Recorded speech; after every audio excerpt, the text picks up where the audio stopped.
You ask Tiger to solve. This deals with linear equations with one unknown. The final result is x equals -21/2. Let's solve it step by step.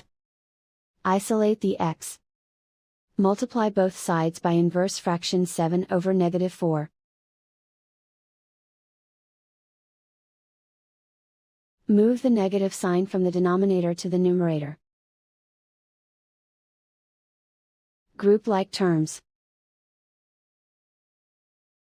Multiply the coefficients.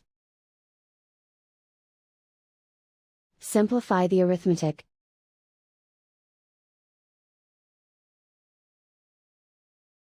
Move the negative sign from the denominator to the numerator. Multiply the fractions. Simplify the arithmetic. And so the final result is x equals -21/2.